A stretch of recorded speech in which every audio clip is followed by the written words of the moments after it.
Hello friends, welcome to Anurag's Pharma Study. In this video, we will discuss about climbing film evaporator. Now climbing film evaporator, which is the equipment used in evaporation. Evaporation is nothing but the process of vaporization of large quantity of liquid or solvent to get concentrated product. अभी इस video में हम climbing film evaporator discuss करने वाले हैं और कुछ important questions जो हमेशा एग्ज़ाम्स में पूछे जाते हैं, बार बार पूछे जाते हैं, ऐसे कुछ इम्पॉर्टेंट क्वेश्चंस आज हम डिस्कस करने वाले हैं इस वीडियो में. So be continue with me and let's start. So the first thing, what is climbing film evaporator, उसका इंट्रोडक्शन हम देखेंगे. Then principle, construction, working, applications, advantages, disadvantages and questions. तो ये सारी बातें आज हम इस वीडियो में डिस्कस करने वाले हैं. So the first question, what is climbing film evaporator? The name indicates climbing means rising, and that's why this evaporator is also known as a rising film evaporator. इसे rising film evaporator भी बोला जाता है. Now this evaporator is a special type of evaporator in which film of liquid pass over the rising plate. जी, जो मैंने आपको पहले ही बोला है, यहाँ पे फिल्म जो है वो राइज होगी, क्लाइंब होगी, पास होगी ओवर द प्लेट, एंड इसी वजह से इसे हम क्लाइंबिंग फिल्म एवेपोरेटर बोलते हैं. और जब फिल्म राइज होगी तभी उसका वेपराइजेशन होगा. Now this climbing film evaporator is also known as long tube evaporator. जैसे उसको rising film evaporator बोला जाता है, वैसे ही उसको long tube evaporator भी बोला जाता है. And this evaporator used in effluent treatment, polymer production, food production, pharmaceuticals production and solvent recovery. So these are the applications of climbing film evaporator. Now what is the principle of climbing film evaporator? यहाँ पे जो heating medium climbing film evaporator में use होगा वो है steam. So the पहले tubes which are present in this evaporator get heated externally by using steam, and after that pre heated feed is enters from the bottom of tube. जो मैंने पहले ही आपको बोला, this is the rising means rise होगा, climb होगा तो bottom से लेके टॉप तक जाएगा, और इसीलिए हम प्री हीटेड फीड बॉटम से इंट्रोड्यूस्ड करेंगे. Then there is a pre heated tubes are present, and due to the heated tubes what happen, there is a transfer of heat is occurs from tube to liquid. Now there is a transfer of heat by two mechanisms. One is conduction and second one is the convection. Now conduction, which is the heat transfer mechanism, and convection is also one of the heat transfer mechanism. Now when there is a transfer of heat is occurs, temperature of liquid get increased, and जैसे ही उसका temperature increase होगा, that liquid is converted into its vapor form, and these vapors are converted into small bubbles and fused to large bubbles, and these bubbles are travel up in the long tubes, and then the concentrated liquid and vapors are separated into the cyclone separator. Cyclone separator, which is the one equipment which is used for the separation of liquids and vapors. Now this is the construction of falling film evaporator. अभी आप यहाँ पे construction देख ही रहे हो, तो construction and working दोनों ही चीज़ें मैं आपको साथ में ही समझाना चाहती हूँ. अभी एक क्वेश्चन है जो मैं डिस्कस करूँगी यहाँ पे.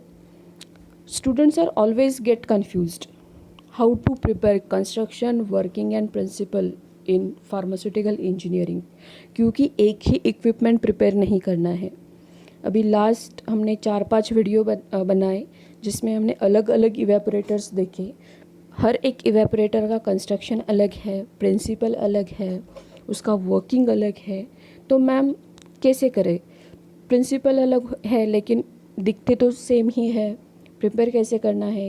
एग्ज़ाम में जब हम लिखते हैं तो बहुत कंफ्यूज हो जाता है, क्वेश्चंस आते हैं तो पता नहीं क्या क्या लिखना होता है, कैसे लिखना होता है। तो ये जो सारे कन्फ्यूजन्स है ये फार्मास्यूटिकल इंजीनियरिंग में होते हैं। तो हमें क्या करना है, डायग्राम्स अच्छे से प्रिपेयर करने हैं। ये इसका टिप है, ये ट्रिक है। हमें ये याद करना है कि सबसे पहले कोई भी इक्विपमेंट अगर हम प्रिपेयर कर रहे हैं तो उसका डायग्राम हमें प्रिपेयर करना है। और वही ट्रिक मैं आज यहाँ पे आपको दिखा रही हूँ कि पहले हम कंस्ट्रक्शन और उसके साथ में ही हम वर्किंग देखेंगे। Okay, so this climbing film evaporator is consist of dome shape top and bottom, which is a special type of heat exchanger attached to the cyclone separator. ये एक हीट एक्सचेंजर है और जो साइक्लोन सेपरेटर को attach किया है for the separation of vapours and liquid. Now there are number of tubes are placed vertically and some inlets and outlets are provided. Inlet for steam and feed, outlets for the condensate and product collection, and again third outlet is provided for the vapors. Now how it works? So the first thing, steam is introduced from the top of evaporator. Top से हम steam को introduce करेंगे. उसके बाद ये steam top से होके bottom तक रन करेगी एंड ट्यूब्स को हीट करेगी. And during this heat transfer there is a formation of condensate and this condensate is collected from the outlet, condensate outlet. Okay, and after that, after the heating of tubes, we transfer the feed from the top of evaporator, not from the top, sorry, we pass the feed from the bottom of evaporator. Okay, and then liquid is passed through the tubes. These tubes are preheated and there is a transfer of heat is takes place by conduction and convection. Both mechanisms are applicable there.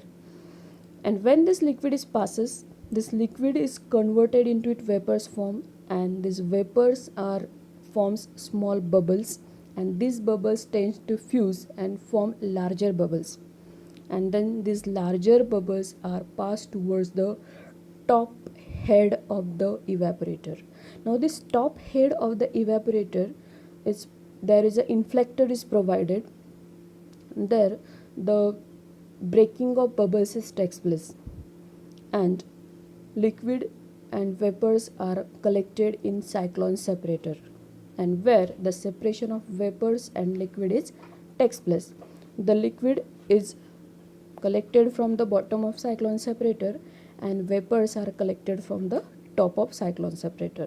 So this is the simple construction and working of climbing film evaporator. यहाँ पे film form होगी, जो film नीचे से लेके ऊपर तक form होगी, राइजिंग होगी, क्लाइंबिंग होगी, and during this film formation there is a vaporization. And after the complete vaporization, these vapors and liquids are separated in cyclone separator. Okay, so now here are some slides I have prepared for working. I will give this slide in description box for your reading purpose. Now applications of climbing film evaporator. First application, it is useful for thermolabile substances like insulin, liquid extract and vitamins. Again, it is applicable for clear liquid, foaming liquids and corrosive solutions in larger quantities. Here, the deposits can be removed by increasing feed rate, and that's why saturation does not occur. Okay, so it is useful for the product which are saturated in shorter times. So these are the important applications of climbing film evaporator. Then advantages, मैंने आपको पहले ही बोला है, अगर equipment है तो उसके advantages होंगे, अगर एडवांटेजेस है तो उसके डिसएडवांटेजेस भी होंगे. तो पहला एडवांटेज क्या है, तो it having a larger area of heat transfer. Number of tubes are vertically placed and that's why larger surface area is provided for the heat transfer, and hence a larger quantity of liquids can be concentrated. Liquid flow at high velocity, resistance is less. अगर हम liquid introduce करेंगे तो velocity high होगी. Time contact between liquor and heating medium it's a very short and hence it is useful for the thermolabile substances.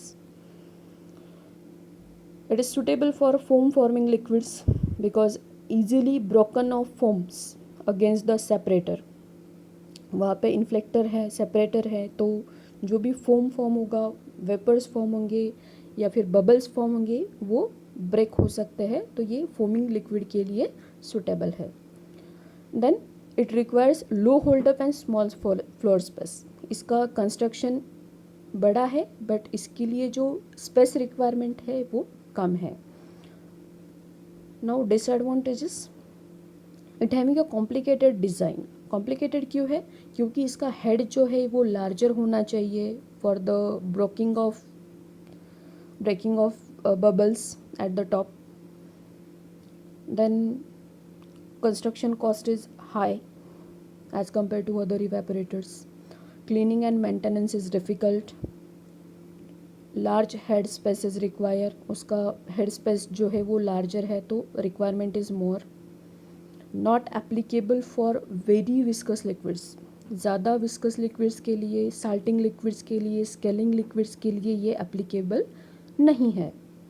And then last one is film cannot be maintained if liquid velocity is high.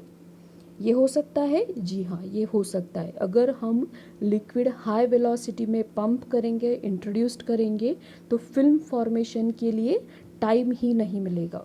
ठीक है. और इसी reason से यहाँ पे film can not be maintain if velocity is high. So ये सारे उसके डिसएडवांटेजेस है. अभी क्वेश्चंस, इम्पॉर्टेंट क्वेश्चंस जो है एग्ज़ाम में पूछे जाने वाले. तो पहले है construction and working of rising film evaporator. Construction and working हमें कैसे प्रिपेयर करना है? तो पहले हमें डायग्राम प्रिपेयर करनी है एंड डायग्राम के ऊपर हमें वर्किंग प्रिपेयर करनी है. ठीक है. नेक्स्ट क्वेश्चन है क्लासीफाई इवेपोरेटर्स. अभी क्लासीफाई इवेपोरेटर्स, ये जो क्वेश्चन है ये हमने पहले ही वीडियो में सॉल्व किया है जहाँ पे हमने इवेपोरेशन एंड उसका इंट्रोडक्शन देखा था. इसकी लिंक मैं डिस्क्रिप्शन बॉक्स में दे दूँगी. उसके बाद आपको एक्सप्लेन करना है कंस्ट्रक्शन एंड वर्किंग. ठीक है, जो हमने इसी वीडियो में देखा है. उसके बाद how do film evaporator function, इसका फंक्शन कैसा है, इसका वर्किंग क्या है, ये हमने अभी देखा. देन नीट लेवल डायग्राम जो मैंने पहले ही आपको दे दी है और आपको अच्छे से प्रिपेयर करनी है. Then merits and demerits, advantages and disadvantages. So friends, thank you for watching this video. If you like this video, please press the like button and please subscribe my channel and share it. Thank you.